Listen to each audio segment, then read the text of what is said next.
किसान भाइयों और बहनों, मैं हूँ रितिका और मैं ओपी राठौर। हम दोनों की ओर से सभी श्रोताओं का स्वागत, अभिनंदन और सादर नमस्कार। हम एक बार फिर हाजिर हैं आपके मनपसंद और उपयोगी कार्यक्रम के साथ, जिसका नाम है आधुनिक कृषि चौपाल, विज्ञान से किसान तक।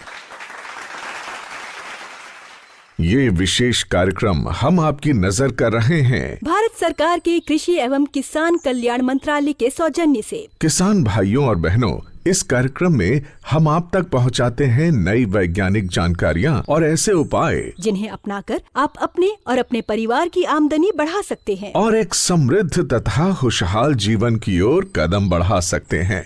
ऐसी उपयोगी जानकारियों और काम की बातों का खजाना लेकर हमारे साथ जुड़ रहे हैं अनुभवी कृषि वैज्ञानिक, और इनसे अपनी जिज्ञासाओं, अपने सवालों का समाधान जानने के लिए हमारे साथ प्रगतिशील किसान भी हैं। श्रोताओं, आज की आधुनिक कृषि चौपाल में हम मुख्य रूप से बात करेंगे मखाना की। मखाना यानी बिहार की एक ऐसी प्रमुख फसल जिसमें किसानों की आमदनी बढ़ाने की भरपूर संभावनाएं मौजूद हैं। श्रोताओं, जैसा कि आप सभी जानते हैं कि मखाना एक जलीय फसल है। इसे तालाबों, पोखरों आदि में उगाया जाता है।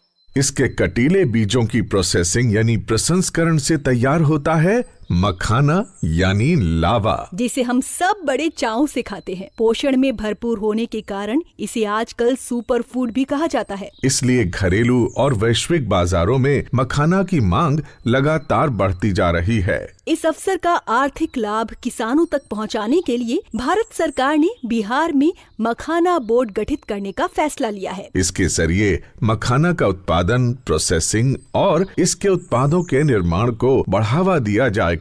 साथ ही मखाना और इसके उत्पादों को घरेलू और वैश्विक बाजारों तक पहुंचाने के लिए मार्केटिंग में भी मदद की जाएगी। बिल्कुल। किसान भाइयों और बहनों, सबसे बड़ी बात ये है कि आपको मखाना की आधुनिक खेती और प्रोसेसिंग के लिए तकनीकी सहायता और प्रशिक्षण भी दिया जाएगा, और मखाना की खेती करने वालों के किसान उत्पादक संगठन यानी FPO बनाए जाएंगे। इससे किसानों का लाभ और आमदनी बढ़ेगी। आपको ये भी बता दें कि बिहार के दरभंगा में भारतीय कृषि अनुसंधान परिषद यानी ICAR का राष्ट्रीय मखाना अनुसंधान केंद्र कार्य कर रहा है, जहां मखाना की खेती से जुड़े लगभग सभी पहलुओं पर वैज्ञानिक अनुसंधान किया जाता है और उसके उपयोगी नतीजे किसानों तक पहुंचाए भी जाते हैं। किसान भाइयों और बहनों, हमारी आज की कृषि चौपाल में हमारे साथ जुड़ रहे हैं इसी राष्ट्रीय मखाना अनुसंधान केंद्र के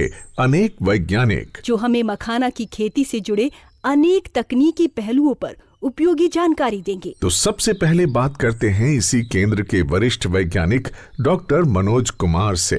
डॉक्टर साहब, बिहार में ऐसा क्या खास है जिससे यहाँ मखाना की खेती खूब फलती फूलती है? मखाने का जितना भी उत्पादन होता है हमारे यहाँ, उसका करीब 85% उत्पादन बिहार में ही होता है और खासकर मिथिला के क्षेत्र में होता है। यहाँ की एक कहावत बहुत ही प्रचलित है कि पग पग पोखर माछ मखान, ये है मिथिला की पहचान। तो मखाना हमारे मिथिला की पहचान रही है और आज बड़े हर्ष का ये विषय है कि मिथिला के मखाना ने मिथिला क्षेत्र को पुनः विश्व के मानचित्र पर स्थापित कर दिया है। निश्चित तौर पर हमारी मिट्टी, यहाँ का जलवायु, इसमें वो सारे गुण हैं, उतनी अनुकूलता है जिसने मखाना की खेती को प्रोत्साहित किया है। हमारे यहाँ तालाबों की संख्या काफी ज्यादा है। परंपरागत तौर पर मखाने की खेती तालाबों में होती आ रही है। इसके अलावा आप देखें तो पानी की जो आनुपातिक उपलब्धता अन्य प्रांतों की तुलना में हमारे उत्तर बिहार के क्षेत्र में और मिथिला क्षेत्र में ज्यादा है। और इन सब चीजों के अलावा जो सबसे महत्वपूर्ण चीज है जो यहाँ सहायक है मखाना की खेती के लिए, वो है मिथिला के किसानों के पास, यहाँ के श्रमिकों के पास मखाना के उत्पादन और प्रसंस्करण के लिए जरूरी जो कौशल है, ये उनके पास है। डॉक्टर साहब, हमारे साथ एक किसान भाई हैं राम प्रसाद जी। इनका एक सवाल है आपसे। मखाना उत्पादन बढ़ोतरी में क्या नई तकनीकी बदलाव किए गए हैं जिससे हम लोगों को ज्यादा से ज्यादा मुनाफा हो सके? पहला जो सबसे महत्वपूर्ण तकनीक है जो विकसित की गई है हमारे राष्ट्रीय मखाना अनुसंधान केंद्र के द्वारा, वो है स्वर्ण वैदेही वैरायटी का विकसित होना। स्वर्ण वैदेही एक उच्च उत्पादन क्षमता वाली किस्म है जिसमें 28 से 30 क्विंटल प्रति हेक्टेयर उत्पादन की क्षमता है। परंपरागत तौर पर जब हम तालाब में मखाने की खेती करते थे तो हमारी जो उत्पादकता होती थी 14 से 16 क्विंटल प्रति हेक्टेयर होती थी, लेकिन हमारी जो किस्म है स्वर्ण वैदेही, अगर इसकी खेती आप करते हैं तो 28 से 30 क्विंटल प्रति हेक्टेयर तक आप उत्पादकता प्राप्त कर सकते हैं। इसके अलावा जो दूसरे बदलाव हुए हैं वो कि परंपरागत तौर पर जहां तालाबों में खेती होती आ रही थी, अब खेत पद्धति से इसकी खेती संभव हो पाई है। कम पानी में, 1 फीट पानी में, 1.5 फीट पानी में अब आप मखाने की खेती बहुत ही सुगमता पूर्वक कर सकते हैं। इसके अलावा आप देखें तो पौध संरक्षण की नई तकनीक, भूमि एवं जल संरक्षण की तकनीक, इसके अलावा पोषक तत्वों के प्रबंधन की तकनीक विकसित की गई है और इन सब चीजों के अलावा भारी संख्या में हमने किसानों को तकनीकी प्रशिक्षण भी दिया है।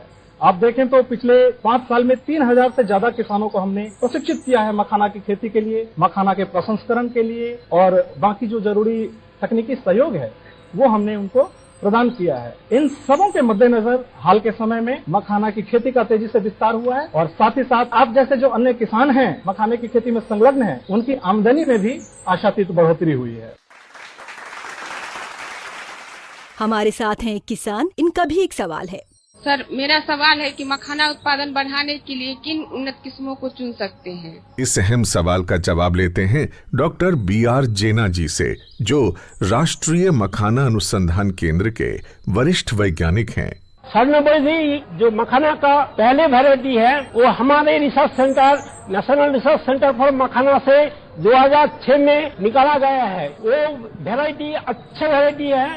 उसका उत्पादन का जो क्षमता है वो 27 क्विंटल से लेकर 30 क्विंटल पर हेक्टेयर होता है और इसका जो प्रोटीन परसेंट है 8.0% से लेकर 8.5% तक प्रोटीन मिलता है। और इसके अलावा ये जो वैरायटी है इसमें कार्बोहाइड्रेट और जो मैग्नीशियम, कैल्शियम ये भी अच्छा मात्रा में पाया जाता है। ये वैरायटी अभी बिल्कुल जो फील्ड वाला जो मखाना का कल्टीवेशन होता है उसमें ज्यादा प्रयोग किया जाता है और ये वैरायटी ये बहुत लोकप्रिय है और ये वैरायटी को अगर अपनाएंगे तो आपका जो आमदनी है उसमें बढ़ोतरी होगा। और अब हमारे साथ जुड़ रहे हैं राष्ट्रीय मखाना अनुसंधान केंद्र के वरिष्ठ वैज्ञानिक डॉक्टर SM राउत जी। डॉक्टर साहब, क्या किसी जलाशय में मखाने की खेती के साथ मछली पालन भी किया जा सकता है? इससे किसानों को क्या फायदा होगा?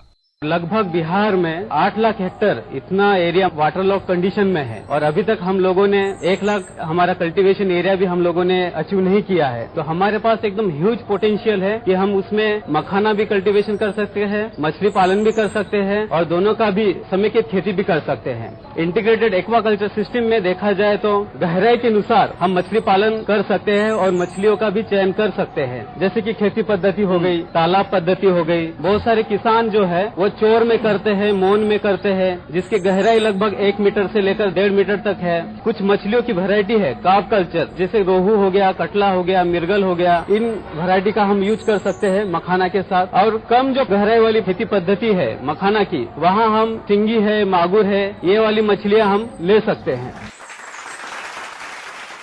डॉक्टर मनोज, हाल ही में मखाना का व्यावसायिक महत्व बढ़ा है, लोकप्रियता बढ़ी है, तो आप मखाना उद्योग में कितना विकास, कितना विस्तार देख पा रहे हैं? मखाने में पाई जाने वाली पौष्टिकता, इसमें पाए जाने वाले औषधीय गुण, इन सबों के प्रति पूरी दुनिया में जैसे जैसे जागरूकता बढ़ रही है वैसे वैसे मखाना की मांग बहुत तेजी से वैश्विक स्तर पर बढ़ी है और साथ ही मखाने की कीमत भी बढ़ी है। तो मखाने की बढ़ती मांग वैश्विक स्तर पर और इसकी बढ़ती कीमत, इसने हमारे किसानों के लिए एक बहुत ही सुनहरा मौका प्रदान किया है। अभी आप देखें तो पिछले 5 साल में मखाने की खेती का विस्तार 15,000 हेक्टेयर या 13,000 हेक्टेयर में जहां मखाने की खेती होती थी, आज 35,000 हेक्टेयर से ज्यादा में मखाने की खेती हो रही है। किसानों की आमदनी आज से 5 साल पहले तक जहां मखाना की खेती से प्रति हेक्टेयर हम 45,000 या 50,000 की बात करते थे, आज मखाने की औसत खेती से भी किसानों की आमदनी 4 लाख से 5 लाख रुपए प्रति हेक्टेयर तक बहुत सुगमता से किसान प्राप्त कर पाते हैं। इसके अलावा आप देखें तो बहुत सारे नए किसान हैं, शिक्षित युवा हैं, जो मखाने की खेती की तरफ आकर्षित हो रहे हैं मखाने में आमदनी की संभावनाओं को देखते हुए। किसान भाइयों और बहनों, अब हम मखाना की खेती से थोड़ा आगे बढ़कर चलते हैं इसके मशीनीकरण और प्रोसेसिंग की ओर। हाँ, और मखाना की खेती में मशीनों के इस्तेमाल की जानकारी दे रही हैं राष्ट्रीय मखाना अनुसंधान केंद्र के निदेशक डॉक्टर नचिकेत कोतवाली वाले। पिछले 5 वर्षों में मखाना का उत्पादन का जो क्षेत्र है वो 3 गुना के आसपास बढ़ गया। ये क्यों बढ़ा? क्योंकि मशीनें थी और ये मशीनों के द्वारा जो है श्रम कम होता है, काम बड़ी तेजी से होता है, काम बड़ी अच्छाई से होता है और इसके साथ में जोखिमें होती है किसी काम को करने में, वो सारी जोखिमें कम हो जाती। अब जैसे मखाना से संबंधित यदि हम बात करें तो जो खेत है, खेत को तैयार करना, या तालाब है, तालाब में से गाद निकालना, या फिर मेड़ बनाना, इस तरह के बहुत सारे ऐसे कार्य है जिसमें बहुत ज्यादा लेबर की आवश्यकता होती है। लेकिन ये लेबर अब धीरे धीरे कम होते जा रहा है। अभी स्थिति ये है कि आने वाले कुछ समय में हमारे पास में उत्पादन करने वाले कम रहेंगे और खाने वाले ज्यादा रहेंगे। तो इसका मतलब ये है कि हमें यंत्रों के बगैर हमारा काम नहीं होगा। हमारे माननीय प्रधानमंत्री जी ने जो एक सपना देखा है 2047 तक हमारा देश विकसित भारत होगा, तो उस सपने में एक ध्येय भी है कि हमारी कृषि में 75% मशीनीकरण हो जाएगा और इसके लिए मशीनों की आवश्यकता, नए नए मशीन को इजाद करना और उनको किसानों तक पहुंचाना, इसके लिए भारतीय कृषि अनुसंधान परिषद और साथ में कृषि एवं किसान कल्याण मंत्रालय हम लोग मिलकर इसके लिए काम कर रहे हैं। डॉक्टर नचिकेत जी, हमारे किसान भाई महेश मिश्रा जी आपसे कुछ सवाल पूछना चाहते हैं।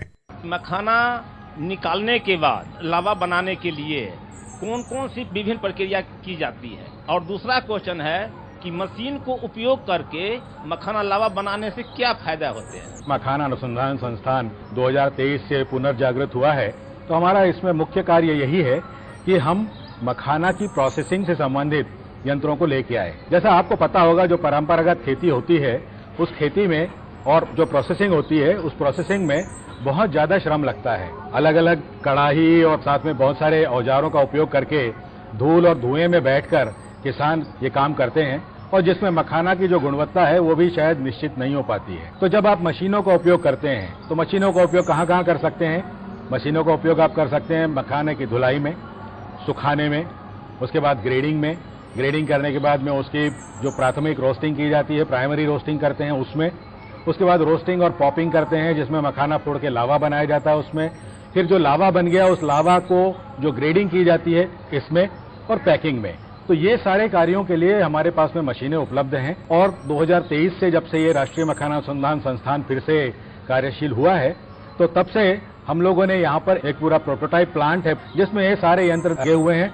एक जैसा लावा आएगा, पूरा गोल आएगा, कोई चपटा नहीं आएगा और साथ ही साथ में पूरी तरह से हाइजीनिक कंडीशन यानी कि स्वच्छता के साथ बनाया हुआ लावा है।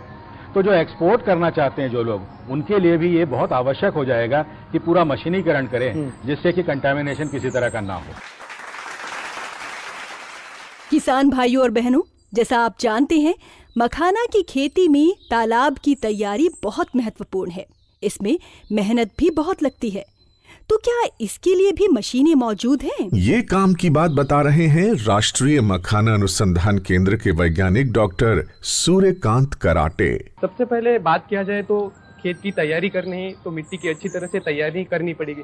इसके लिए हम प्राथमिक जुताई, द्वितीयक जुताई, पडलिंग यानी कि कीचड़ में गीली जुताई कर सकते हैं। प्राथमिक जुताई में हम ट्रैक्टर के साथ कुछ हल है जैसे कि यम्बी प्लाव है, डिस्क प्लाव है, उसका उपयोग करके मिट्टी को अच्छी तरह से तैयार कर सकते हैं। उसके बाद द्वितीयक जुताई हम कर सकते हैं। इसमें कुछ साधनों जैसे कि डिस्क हैरो है और कल्टीवेटर है, उसका उपयोग ट्रैक्टर के साथ करके हम मिट्टी को अधिक भुरभुरा बना सकते हैं। इसके साथ हम मिट्टी की खरपतवार का भी नियंत्रण कर सकते हैं। उसके बाद मखाना के पौधों को लगाने के लिए और अच्छा और उपयुक्त बेड बनाने के लिए हम गीली जुताई यानी कि पडलिंग करते हैं। उसकी वजह से पौधों का जो वृद्धि होता है, विकास होता है, बहुत अच्छे तरीके से होता है। यदि छोटे तालाब है, छोटे छोटे खेत है तो हम ट्रैक्टर की जगह पे पावर टिलर का भी उपयोग कर सकते हैं। यदि हमें तालाब बनाना है, खेत से मिट्टी की खुदाई करना है तो आज बहुत सारी अर्थ मूविंग मशीन है जिसका हम उपयोग करके ये सारे काम आसान तरीके से कर सकते हैं। डॉक्टर साहब, इसी के साथ मखाना में जल प्रबंध के उपायों के बारे में भी बता दीजिए। अभी मखाना खेती के लिए जल की आपूर्ति करना बहुत ही जरूरी बात है। उसमें हम सेंट्रीफ्यूगल पंप का भी उपयोग कर सकते हैं, सबमर्सिबल पंप का भी उपयोग कर सकते हैं। यदि हमें पानी को उठाना है और वो तालाबों से और नहरों से उठाना है तो हम सेंट्रीफ्यूगल पंप का उपयोग कर सकते हैं। यदि हमें बोरवेल और ट्यूबवेल से पानी उठाना है तो हम सबमर्सिबल पंप का उपयोग कर सकते हैं। इसमें भी सिंगल स्टेज और मल्टी स्टेज पंप आते हैं, इसको हम अपने जरूरत के हिसाब से सिलेक्ट कर सकते हैं। आजकल नए तरीके से सौर ऊर्जा पंप भी आए हैं, जैसे कि हमारे भारत सरकार ने प्रधानमंत्री कुसुम योजना शुरू की है, उसके तहत किसानों को सौर पंप के इंस्टॉल करने के लिए मदद की जाती है। तो सौर पंप का भी उपयोग हम पानी को उठाने के लिए कर सकते हैं। तो मखाना की फसल के लिए बताया जाए तो इसके लिए स्वच्छ और मीठा जल चाहिए, यानी कि उसका पीएच और इलेक्ट्रिकल कंडक्टिविटी देखी जाए तो इसका पीएच लगभग न्यूट्रलिटी के आसपास मीन्स 6.5 से लेके 8 तक होना चाहिए। वही इलेक्ट्रिकल कंडक्टिविटी 0.5 डिजी साइमन पर मीटर के कम होनी चाहिए। उसको जांचने के लिए हम जो आजकल अवेलेबल है पीएच मीटर और इलेक्ट्रिकल कंडक्टिविटी मीटर, उसका इस्तेमाल कर सकते हैं। श्रोताओं, अन्य फसलों की तरह मखाना की फसलों को भी कीड़ों से नुकसान पहुंच सकता है। चूहे भी इसे नुकसान पहुंचाते हैं। तो इस नुकसान से कैसे बचा जाए, क्या उपाय किए जाएं? ये उपयोगी जानकारी दे रहे हैं राष्ट्रीय मखाना अनुसंधान केंद्र के वैज्ञानिक डॉक्टर विनोद कुमार पसला जी। जैसे अन्य फसलों में कीड़ा लगता है, हमारा मखाना के खेतों में कीड़ा का बहुत सारा नुकसान पहुंचा सकता है। खासकर देखा जाएगा तो हम नर्सरी स्टेज से लेकर फ्लावरिंग स्टेज तक ये नुकसान देखने के लिए ज्यादा मिलता है। जैसे कुछ कीड़ा है, जैसे उसका बुरा असर पड़ता है हमारा उपज में और उसका मखाना गुणवत्ता में। जैसे लाही, उसको माहू भी बोलते हैं। इसको ये नर्सरी स्टेज में दिसंबर से लेकर मार्च तक ये उसका प्रकोप मिलता है। इसका वजह से ये पत्ता में रस चूसने वाला है। ये रस चूसने की वजह से पत्तियां पीला पड़ जाती है, सड़ जाती है, और इसका जो मेन ये नर्सरी स्टेज में देखने के लिए मिलता है। इसके अलावा सिंगारा भ्रूण करके एक कीड़ा है, वे भी पत्ते पर खा के उसको पूरा जो भी क्लोरोफिल है, जो फोटोसिंथेसिस करके हमको मखाना बनाता है, वो कमी हो जाता है। उसकी वजह से हमारा उपज में बुरा असर पड़ता है। उसके अलावा जड़ बेधक करके एक कीट आता है, वो पूरा जड़ को हमला करके उसको खाता है। इसके वजह से हमारा पौधा ये पोषक तत्व और पानी का नहीं ले पाता है, उसके बाद उसका मौत भी हो सकता है। किसान भाइयों और बहनों, अब हम थोड़ा आगे बढ़ते हैं और देखते हैं मखाना को एक उद्यम या एंटरप्राइज के रूप में। डॉक्टर विनोद जी हमारे एक मखाना उद्यमी अमरजीत साहनी जी आपसे पैकेजिंग के बारे में एक सवाल पूछना चाहते हैं।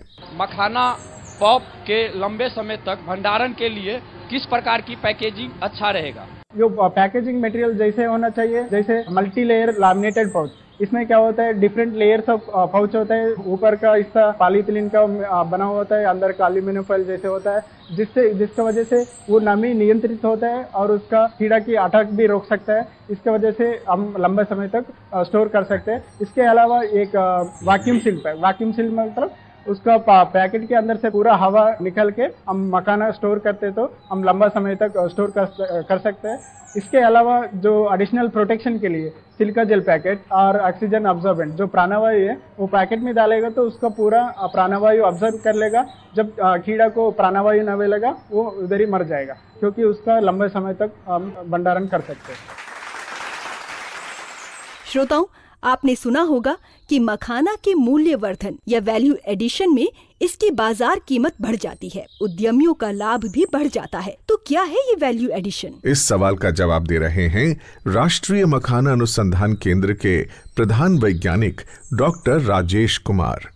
अगर हम केवल मखाना को पॉलिश कर देते हैं और सफेद रंग का ज्यादा दिखने लगता है तो उसकी वैल्यू 10% के करीब बढ़ जाती है और इतना ज्यादा पैसा मिलता है। फिर दूसरा आता है उसको अलग अलग साइजेस में ग्रेड करने का, जैसे कि हमें पता है 4 सूता प्लस, 5 सूता प्लस, 6 सूता प्लस। चूंकि गुणवत्ता में कोई फर्क नहीं आता लेकिन देखने में अच्छा लगता है, तो इसलिए जो कस्टमर पे कर सकता है वो उसका ज्यादा पैसा देने को तैयार हो। तो केवल ग्रेडिंग करने से ही हम एक्सपोर्ट मार्केट में इसकी कीमत तकरीबन 2200-2300 रुपया किलो। तीसरा एस्पेक्ट आता है, अगर हम प्रोडक्ट के रूप में ले आए, के साथ और सारे मसाले मिलाए जाए, थोड़ा सा तेल मिलाया जाए, उसको पैक किया जाए और कंज्यूमर तक पहुंचते हैं, तो ये एक नए तरह का वैरायटी होती है, नया तरह का प्रोडक्ट है, मार्केट में अवेलेबल है। हमारा संस्थान ICAR के कई संस्थान इस पर काम भी कर रहे हैं और अलग अलग ट्रेनिंग और भी देते हैं। अब हमारे साथ जुड़ रहे हैं राष्ट्रीय मखाना अनुसंधान केंद्र के प्रधान वैज्ञानिक डॉक्टर राहुल कुमार राउत। डॉक्टर साहब, पोषण के नजरिए से मखाना में ऐसी क्या खूबियां हैं जो इसे सुपर फूड बनाती हैं? पहला है इसमें कि प्रोटीन की मात्रा इसमें अच्छी होती है। जैसे मखाना में, लावा में लगभग 9.7% प्रोटीन होती है, तो इससे हमारा जो डेली प्रोटीन इनटेक है वो पूरा किया जा सकता है। इसके साथ इसमें और एक मानक होता है जिसको हम बोलते हैं ग्लाइसेमिक इंडेक्स। ये जिस प्रोडक्ट में जितना कम होता है तो हम डायबिटिक पेशेंट को इसका सजेस्ट कर सकते हैं। तो मखाना एक डायबिटिक पेशेंट के लिए एक अच्छा डाइट के हिसाब से इस्तेमाल किया जा सकता है और इसमें फाइबर कंटेंट भी ज़्यादा होता है, जिससे कि कॉन्स्टिपेशन का इशू जिनको है उनके लिए हम वो फूड सजेस्ट कर सकते हैं। तो ये कुछ हेल्थ बेनिफिट्स हैं। डॉक्टर राहुल, मखाना और इसके उत्पादों का लंबे समय तक भंडारण कैसे करेंगे? क्या उपाय करने चाहिए? मखाना कोई भी खाद्य उत्पाद जब होता है तो हमें ये ध्यान रखनी चाहिए कि उसकी गुणवत्ता और उसका जो शेल्फ लाइफ होता है, मतलब उसका क्वालिटी ज्यादा दिन तक बनी रहे, उसके लिए उसका सही से स्टोरेज होना जरूरी है। तो जहाँ पे हम उसको स्टोर कर रहे हैं तो वो जगह एक तो साफ सुथरी होनी चाहिए, वहाँ पे जैसे चूहा या कोई भी ऐसे कीड़े वगैरह का कॉन्टेमिनेशन ना हो। उसके साथ वो एक शुष्क जगह होनी चाहिए, क्योंकि नमी के वजह से भी खाद्य उत्पाद डैमेज होते हैं। तो जैसे मखाना की बात है, जो लावा होता है उसमें काफी मॉइस्चर कम रहता है, तो हमें ये भी इंश्योर करना चाहिए कि स्टोरेज के समय वो बाहर के नमी ना सोख ले, जिसकी वजह से वो क्रिस्पी नहीं रहता, नरम हो जाता है। तो उसके लिए अच्छे पैकेजिंग का इस्तेमाल कर सकते हैं, एयर टाइट पैकेज इस्तेमाल कर सकते हैं, उसको वैक्यूम पैकिंग भी कर सकते हैं जिसके उसका शेल्फ लाइफ भी बना रहे और उसकी ताजगी मेंटेन रहे। उसके साथ जो वैल्यू एडेड प्रोडक्ट्स बनते हैं तो उसका एक्सपायरी डेट के अंदर ही हमें उसको इस्तेमाल करना चाहिए। किसान भाइयों और बहनों, मखाना को एक सफल उद्यम के रूप में पहचान दिलाने वाले उद्यमी मनीष आनंद जी हमारे साथ हैं। आप इनसे सवाल पूछ सकते हैं। तो पहला सवाल पूछ रहे हैं किसान भाई बुटाई मुखिया जी। हम 25 तालाब मछली और एवं मखाना का काम कर रहा हूँ, साथ साथ लावा का भी काम कर रहा हूँ। हमसे सर से निवेदन ये है कि हम किसान उद्यमियों से क्या लाभ उठा सकता हूँ? किसान डायरेक्टली या तो उद्यम में आ जाएं तब तो वो भी उद्यमी हो जाएंगे तो कर सकते हैं, या अगर आप किसानी में ही रुक रहे हैं, जो उद्यमी है आपके आसपास, आपके जिला में हो, आपके राज्य में हो, जिसके साथ आपको टाई अप करना, आप कॉन्ट्रैक्ट फार्मिंग कर लीजिए। तो उससे क्या हुआ कि आपको पता रहे कि मुझे ये श्योर पैसा मिल रहा है। एक तो ये तरीका है। दूसरा, आप तो मखाना इससे मिलना चाहिए कि इसका विदेशों में बहुत ज्यादा भारी मांग है ऑर्गेनिक मखाना के लिए, तो आप लोग ऑर्गेनिक खेती कीजिए तो आपको ज्यादा पैसे मिलेंगे। तीसरा क्या है, उद्यमी के साथ मिलकर ट्रेसेबिलिटी रिपोर्ट होता है। अगर सपोज कोई पैकेट यूएस में बिक रहा है या बॉम्बे या दिल्ली बिक रहा है तो पता होगा बायर को, कंज्यूमर को, कि वो किस खेत से बन के आया है, उसका वैल्यू चेन क्या है। तो इससे इसका एक फायदा हो जाता है। दूसरा, जो नए किसान आने वाले हैं जिनको पता नहीं, अभी फर्स्ट टाइम करेंगे, तो उनको ये नहीं पता है कि हम इसको बेचेंगे कहाँ पे। तो उस केस में भी अगर आप किसी उद्यमी से टच में रहते हैं तो आप उनके साथ कांटेक्ट कर सकते हैं। आपको हैंड होल्डिंग करके आपका जो बाय प्रोडक्ट है बता सकता है क्या करना है। दूसरा, अगर आप उनसे उद्यमी से टच में रहते हैं तो मार्केट में क्या आने वाला है, किसान को हो सकता है उसकी जानकारी नहीं हो। जब वो उपज बेच ले तब पता चलेगा ये तो हमने सस्ते में बेचा या हमने बहुत महंगे बेच दिया। श्रोताओ, अपने स्वास्थ्य लाभों के कारण मखाना का बाजार देश विदेश में फैल रहा है, मांग बढ़ रही है। इस बाजार के बारे में सही जानकारी देने के लिए हमारे साथ जुड़ रहे हैं राजीव रंजन झा जी, जो एक सफल उद्यमी हैं। सबसे पहले तो हम जहाँ पर बैठे हुए हैं इस रीजन को बोलते हैं मिथिलांचल। शरद पूर्णिमा का दिन होता है, उस दिन पूरा मिथिलांचल में सबसे ज्यादा कंजम्पशन एक दिन में, एक रात में होता है मखाना, उसको कोजगरा बोलते हैं। उसके बाद बिहार से सटे हुए राज्य जो हैं, बंगाल हैं, यूपी हैं, जहाँ पर होती है, देश की मैं बात कर रहा हूँ। इसके बाद अभी देखा गया है जो हमारे मेट्रोपॉलिटन सिटी मुंबई और दिल्ली, यहाँ पर भी मखाना यूज होने लगा है स्नैकिंग के रूप में। आगे चलते हैं, नया राज्य जो कुछ जुड़े हैं इसमें, उसमें गुजरात और साउथ के कुछ राज्य जुड़े हैं, वहाँ पे भी मखाना पहले से ज्यादा कंज्यूम होने लगा है। अब हम बात करते हैं अंतर्राष्ट्रीय बाजार की। तो अंतर्राष्ट्रीय बाजार में सबसे ज्यादा अगर कंजप्शन देखा गया है, यूएस सबसे ज्यादा कंज्यूम करते हैं, यूके हैं। तो इस तरह से देखा जाता है जो राष्ट्रीय और अंतर्राष्ट्रीय मार्केट दोनों ही 10 से 15% के एवरेज से बढ़ रहे हैं। मखाना बोर्ड के गठन को लेकर हमारे किसान भाइयों में काफी आशाएं हैं। इसका किसान भाइयों को क्या लाभ होगा, बता रहे हैं भारत सरकार के अपर आयुक्त प्रशांत अरमोरिकर जी। बजट सत्र 2025 में जो घोषणा हुई थी कि मखाना बोर्ड की स्थापना होनी है, उसके बाद ये जो कृषि चौपाल है, इसमें जो यह चर्चा है ये बहुत महत्वपूर्ण है। ये नीतिगत फैसले लेने में इसमें एक किसान और वैज्ञानिकों के बीच में जो चर्चा हुई है उसके माध्यम से भी नीतिगत फैसले लिए जाएंगे। दूसरी बात मैं आपको यह बताना चाहता हूं कि जलवायु परिवर्तन को ध्यान में रखते हुए मखाना में उत्पादकता बढ़ाने के लिए जो तकनीकी इंटरवेंशन की जरूरत है और इसके लिए बहुत सारे रिसर्च अनुसंधान की जरूरत है अभी, जिसके लिए ICAR को अनुसंधान की तरफ ध्यान देना होगा। और तीसरी महत्वपूर्ण बात, भारत सरकार की सारी योजनाएं ऐसी है कि जिसमें कृषि का उत्पादन कैसे बढ़े और किसानों की आय में वृद्धि कैसे हो, इस पर निरंतर चर्चा होती है और हमारे सारे जो कार्यक्रम है किसान कल्याण के इसी पर आधारित है। मैं आपको बता दूं कि भारत में 730 से ज्यादा जिलों में कृषि विज्ञान केंद्र भी है और एग्रीकल्चर टेक्नोलॉजी मैनेजमेंट एजेंसी आत्मा भी है। डॉक्टर राजेश जी, एक सवाल है आपसे। मिथिला अंचल के मखाने को भारत सरकार की ओर से क्या कोई विशेष पहचान दी गई है? GI टैग जैसी कोई व्यवस्था है क्या? GI टैग मखाने को मिला हुआ है और उसका नाम है मिथिला मखाना। मतलब ये है कि इस मिथिला अंचल में अगर मखाना प्रोड्यूस करते हैं, आप उगाते हैं और यहाँ से लावा बनता है तो उसका एक सर्टिफिकेशन होता है जो बिहार एग्रीकल्चर यूनिवर्सिटी से मिलेगा। वो अगर आप लगाते हैं उसके साथ तो ये आपकी पहचान, अगर अमेरिका में वो मिल जाता है तो उस पर लिखा हुआ रहेगा कि ये मिथिला मखाना है और मिथिलांचल से है, तो ये आपकी पहचान को वहां तक पहुंचाता है। आज हमारे साथ ML कॉलेज दरभंगा के पूर्व प्रधानाचार्य डॉक्टर विद्यानाथ झा भी हैं। डॉक्टर झा, आप मखाने की पौष्टिक खूबियों, इसके स्वास्थ्य लाभों को किस तरह देखते हैं?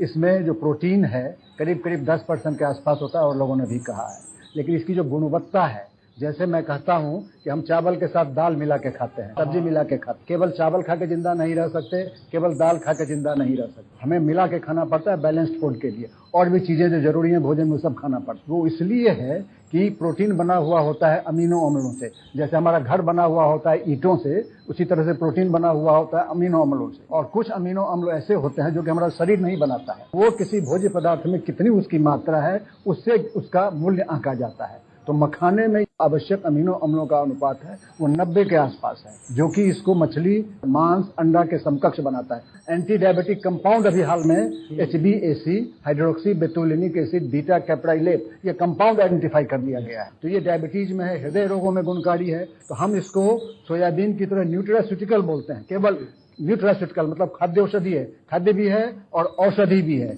यहाँ तक कि इसका जो खपड़ुइया है, सीड कोट, उसमें बहुत सारे एसेंशियल फैटी एसिड्स मिले हैं। जैसे अमीनो एसिड्स हमारे लिए आवश्यक है, हमारे लिए फैटी एसिड भी आवश्यक है। और जो फैटी एसिड हमारा शरीर नहीं बनाता है वो इसके सीड कोट में है।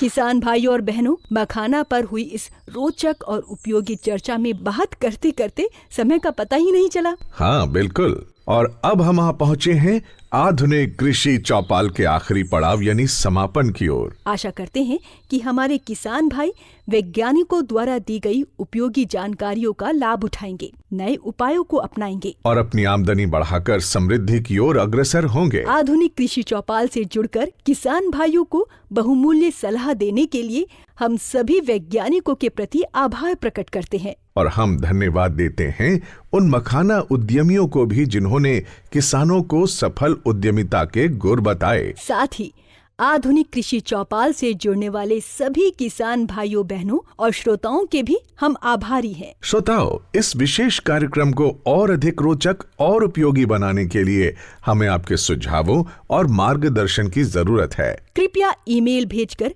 अपने सुझाव भेजें और ये भी बताएं कि आज का कार्यक्रम आपको कैसा लगा। हमारा ईमेल पता नोट करें, kkbongold@gmail.com। ईमेल पता एक बार फिर सुन लें, kkbongold@gmail.com। श्रोताओं, हमें आपके ईमेल्स की प्रतीक्षा रहेगी। श्रोताओं, हम जल्द ही एक बार फिर आपसे रूबरू होंगे आधुनिक कृषि चौपाल की एक नई कड़ी के साथ, उपयोगी जानकारियों के नए गुलदस्ते के साथ। तब तक के लिए हमें और हमारी टीम को दीजिए विदा। नमस्कार।